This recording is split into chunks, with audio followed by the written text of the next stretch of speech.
Mur-Argence s'illumine au flambeau de l'histoire. La Mur-Argence, le 11 novembre 2024, la commune a vécu, ce jour de commémoration, un moment d'émotion intense et de fierté. Pour la première fois, la flamme de la nation, symbole républicain par excellence, a illuminé le monument aux morts de la ville. Ce geste fort, qui s'inscrit dans un élan départemental initié à Digne-les-Bains le 3 octobre dernier, a rassemblé un large public autour du maire, André-Luc Blanc, et du conseiller départemental, Alain Delceau. La présence des pompiers, des gendarmes, des porte-drapeaux et des jeunes conseillères municipales a souligné l'importance de ce moment de recueillement et de partage intergénérationnel. C'est une première pour notre département, s'est réjoui Alain Delceau. En effet, les Alpes de Haute-Provence ont eu l'honneur d'accueillir, pour la toute première fois, la flamme du soldat inconnu. Un événement marquant qui a permis aux 109 communes du territoire de se recueillir et de rendre hommage aux combattants. À la Mur-Argence, la cérémonie a été particulièrement riche en symboles. Après la lecture de la lettre du ministre des Armées par le maire, les gerbes de fleurs ont été déposées au pied du monument aux morts, érigé en 1922 grâce à une souscription populaire. Elsa et Julia, accompagnées de Francky Trapolino, ont ensuite donné une voix émouvante aux poilus en lisant des extraits de lettres adressées à leur famille d'Augustin Richaud du Brusquet ainsi que quelques correspondances avec les maires de la commune de la Mur. Ces témoignages, mis à disposition par les archives départementales, ont transporté l'Assemblée au cœur de la Grande Guerre. Au terme de cette cérémonie empreinte de solennité, la Marseillaise a résonné avec force, suivie de la lecture des noms des morts pour la France. Le verre de l'amitié, offert par la commune avec les amuse-gueules préparés par le camping de la Drèche, a permis aux participants de prolonger ces moments de partage et de convivialité. La venue de la flamme de la nation à la Mur-Argence restera gravée dans les mémoires. Elle témoigne de l'attachement des habitants à leur histoire et de leur volonté de transmettre les valeurs de paix et de solidarité aux générations futures. Alors nous reprenons le cours de cette manifestation. Je remercie Jean-Christophe Labadie, le directeur des archives départementales, qui m'a fait parvenir des différentes lettres qui concernent à la fois la Mur-Argent, la Mur plutôt de cette époque-là, dans les Basses-Alpes, mais également les correspondances établies par Augustin Richaud, qui est un poilu de la Grande Guerre avec son épouse. Ces lettres donc s'échelonnent de 2015, du 28 février 2015 jusqu'en fin 2017, date à laquelle, vous le verrez, il est décédé. Elsa et Julia et Francky en interminence vont vous lire ces quelques mots. Augustin Richaud est né en 1884 à Blégier. Il devient agriculteur au Moustéré, sur la commune du Brusquet, et a échangé une correspondance avec sa femme Marie du 22 février 1915 au 7 mai 1917. Ils ont un fils né en juillet 1914, Jérôme. Alors je passe la parole en premier à...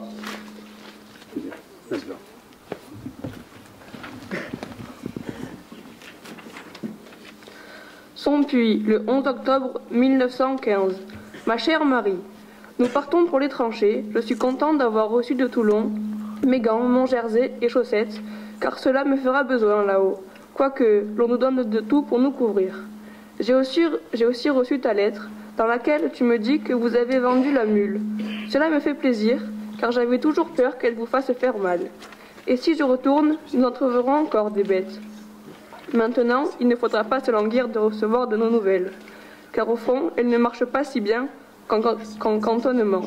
Mais j'écrirai souvent et faites de même. Soignez-vous toujours bien et bon courage. Recevez mes meilleures caresses, ton petit amour qui pense sans cesse à toi, à notre petit trésor qui est notre avenir. Bien des caresses.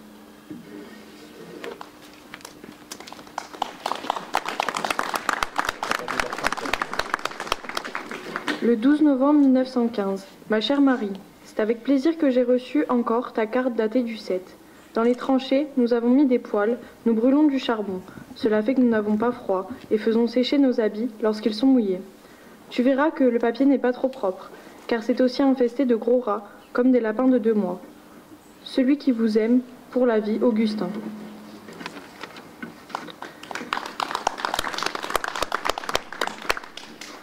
Lundi 11 décembre 1916. Ma petite Marie. Tu diras que je ne t'écris pas très régulièrement, mais que je veux tu l'on écrit, pas quand l'on veut, mais quand on finira cette vie. Tu me dis aussi que ton frère doit bientôt aller en permission, tant mieux pour lui. Quant à moi, j'ai envie de la refuser si j'en ai encore une, car je n'en reviendrai plus si je m'en vais encore une fois. J'en suis dégoûtée de ce métier.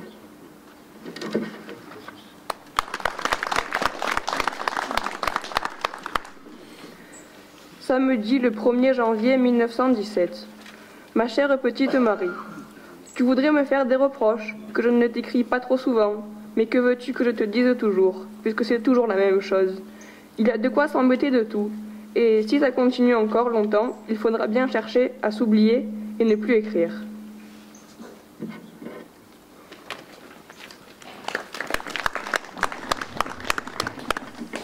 Mardi, le 1er mai 1917. Ma chère petite Marie, il y a quelques jours que je ne t'ai pas reçu de vos nouvelles. Aussitôt, cela fait languir. Surtout avec le beau temps qui fait dehors. Dans la journée, et puis nous restons dedans, des trous à l'ombre. Moi, je ne puis supporter tout cela en songeant à ce beau mois de mai. Et dire que l'on pourrait être si bien avec sa petite femme au champ. Cela est pris trop fort, petite chérie. Depuis le temps que cela dure, bien le bonjour de mes parents, dis-leur que je trouve leurs saucissons bien bons et reçois de petites chéries, ainsi ton cher oncle et notre petite môme, nos meilleures caresses, A.R.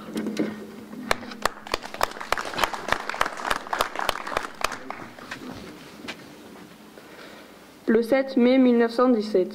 Chère petite Marie, il y a déjà quelque temps que j'ai pas envoyé de nouvelles. Je ne veux pas te faire languir plus longtemps. Je t'apprends donc que j'ai été blessée il y a 2 jours à la cuisse. Je suis à l'hôpital à Soissons, très bien soignée. L'amputation sera peut-être nécessaire, mais je conserverai presque toute ma cuisse. Ne te fais pas de mauvais sang, je te tiendrai au courant. Pour l'instant, je vais aussi bien que possible. J'espère qu'il en est de même pour toi. Le temps commence à changer depuis une semaine, il fait très beau. C'est bien déjà un peu tard pour les travaux des champs. Enfin, à la volonté de Dieu, j'espère que la guerre est finie pour moi. Si seulement j'étais évacuée près de chez nous. Allons, au revoir, chère Marie. Écris-moi vite, embrasse bien le petit Germain, sans oublier les grands, et reçois de ton Augustin 1000 affectueux baisers. Dans l'hôpital où je suis, il y a de bonnes petites sœurs.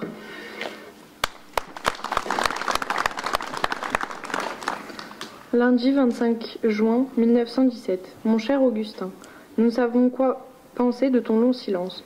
Peut-être tu m'écris et les lettres ne me parviennent pas, car depuis 1 mois et demi que tu m'as fait écrire une carte, que tu étais blessé, je n'ai plus rien reçu de toi. Alors pense un peu si nous sommes dans l'ennui. Je t'ai écrit et je tiens de t'écrire quelquefois et j'adresse mes lettres à l'ambulance dont tu m'avais donné l'adresse sur la carte. Aucune lettre ne s'est encore retournée, sauf un colis et une lettre que j'ai reçue aujourd'hui adressée encore à ton régiment. C'est pourquoi je recommande celle-ci pour voir si elle me retourne ou si l'on te la donne. Mon cher Augustin, ne te fais pas un mauvais sang pour nous, car nous allons bien. Mais c'est toi, mon chéri, que je ne sais où tu te trouves et dans quel état tu dois bien être. Enfin, le tout est que tu retournes et j'en prie le bon Dieu pour qu'il te guérisse vite. Souffre en patience, mon Tintin, et si tu peux me faire écrire ou écrire toi-même quelques lignes, fais-le. J'ai bon espoir, toujours. Notre petit Jérôme est toujours aussi vigoureux et bien sage. Au revoir, mon cher Augustin. En attendant de recevoir bientôt de tes nouvelles, reçois de nous tout ainsi que ta mère et de tes parents des milliers de caresses. Marie Richaud.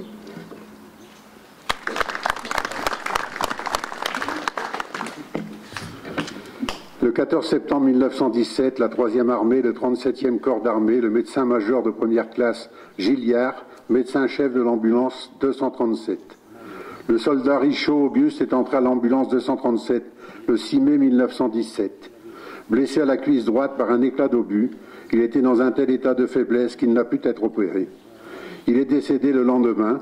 Il n'a pu donner ni les indications sur sa date et son lieu de naissance, ni l'adresse de sa femme. Sa succession a été envoyée au bureau des successions, 1 rue Lacretelle, à Paris 15e.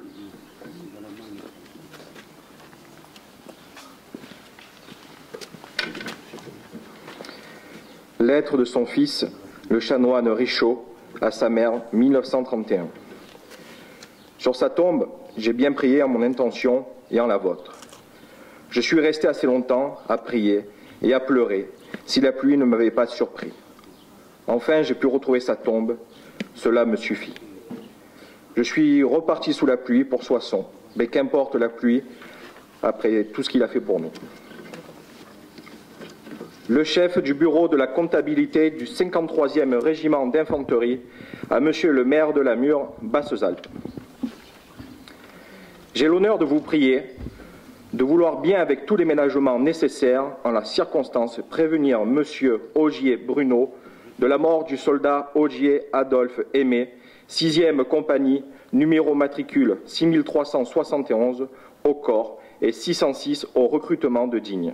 Né le 5 juin 1894 à la Mure, fils de Bruno et de Chassepoul Honorine, tombé au champ d'honneur le 25 novembre 1915 à Moranvilliers, Marne.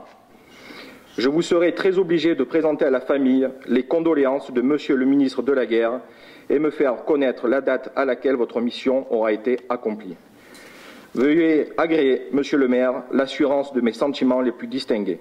Perpignan, le 13 mai 1916, le chef du bureau de la comptabilité. Le chef du bureau de la comptabilité du 53e régiment d'infanterie invite Monsieur le maire de la Mure, Basses-Alpes, à donner avis à la famille Augier que le soldat Augier Adolphe du 53e d'infanterie, dont le décès lui a été précédemment notifié, est inhumé à Auberive-sur-Suippe, Marne, cimetière 1. 6 juin, un plan parcellaire à remettre à la famille. Perpignan, le 4 juin 1916, le chef du bureau de la comptabilité. Renseignements supplémentaires. Lors de sa mobilisation au 7e d'infanterie, le 5 septembre 1914, Adolphe Augier exerce le métier de dessinateur à Gap. Il est affecté au 53e d'infanterie en octobre 1914 et monte au front le 18 novembre. Il est évacué pour pied gelé le 10 décembre, puis guéri, remonte au front en mai 1915. Il mesurait 1,68 m, avait les cheveux et les yeux châtains, le nez cave et le visage plein. Il était plus instruit que la moyenne des soldats. Monument aux morts pour la patrie, souscription publique. Une souscription publique est ouverte en vue d'ériger un modeste monument à la mémoire des glorieux enfants de la Mure, morts pour la patrie. Se rappelant toujours que c'est grâce à leur sublime sacrifice que notre indépendance a été sauvegardée, nos foyers et nos biens respectés. Chacun de nous aura à cœur de participer par son offrande à ce faible témoignage de reconnaissance. Les cotisations seront reçues par Monsieur Marius Trotabat, trésorier à partir du 1er janvier 1920. La Mure, le 28 décembre 1919, signé G. Coulet.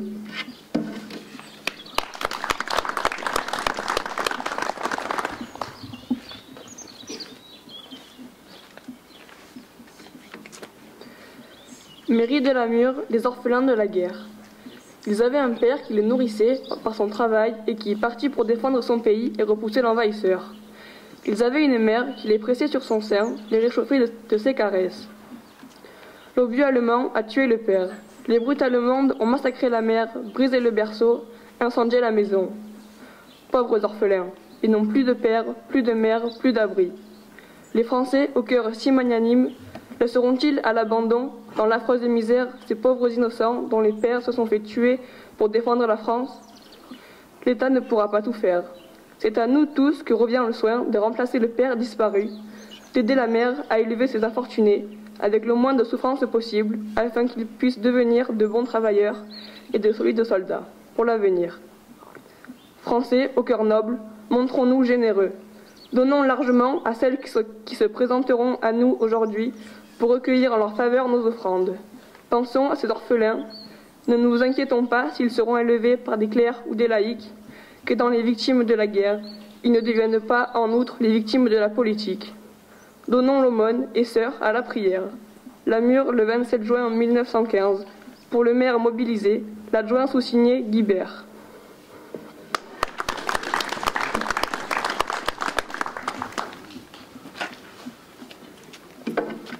Alors, dépôt de fleurs au monument aux morts par Monsieur André-Luc Blanc, Elsa, Julia,